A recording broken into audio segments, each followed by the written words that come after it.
आपके समक्ष एक राजस्थानी रचना, हिंदी गुजराती के बाद मुझे तीसरी सबसे प्रिय भाषा मेरी राजस्थानी है और मुझे बहुत अच्छी तहजीब की भाषा, उर्दू जैसे तहजीब की भाषा है। राजस्थानी गौरव की भाषा है, मूल्यों की भाषा है, बहुत ही प्रिय भाषा है। त्रिया चरित्र एक रचना राजस्थानी में, आप उसका आनंद लीजिए।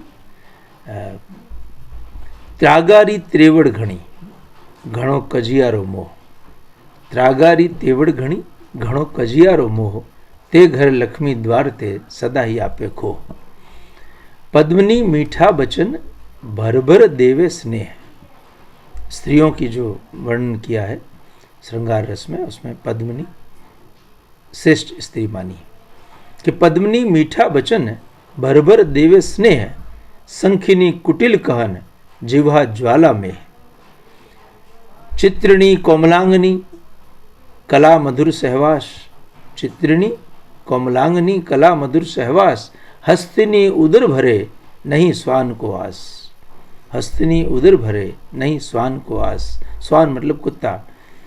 कुछ स्त्रियां होती है जो खाने में विश्वास करती है, वहाँ कुत्ता भी कुछ अपेक्षा नहीं रख सकता।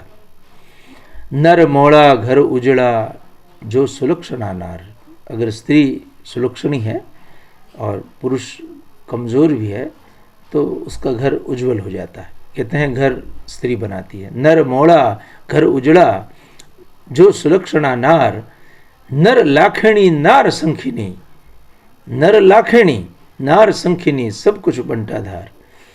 अगर नर लाखों का है मगर स्त्री में कोई लक्षण नहीं है अच्छे, तो लाखों के ढेर पे बैठने के बावजूद भी वो कभी कीर्तिवान नहीं हो सकता।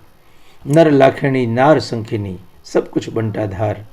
बात बात में कलह करे नहीं चित्त हो शांत, बात बात में कलह करे नहीं चित्त हो शांत, कबहू वहाँ न जात है प्रियतम राधा कांत। जिस घर में संघर्ष होता है, लड़ाइयाँ होती है, झगड़े होते हैं, वहाँ कृष्ण और राधा का निवास नहीं हो सकता।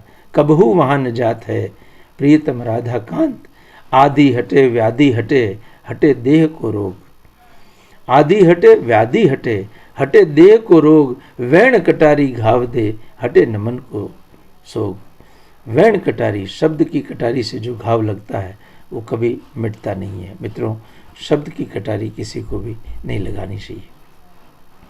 और अंतिम दो पंक्तियां हैं कि सुलक्षणा घर नार हो मुट्ठी उलेचे दाम, सुलक्षणा घर नार हो मुट्ठी उलेचे दाम, पूत सपूत कन्या सुगुणी घर ही तीर्थ धाम।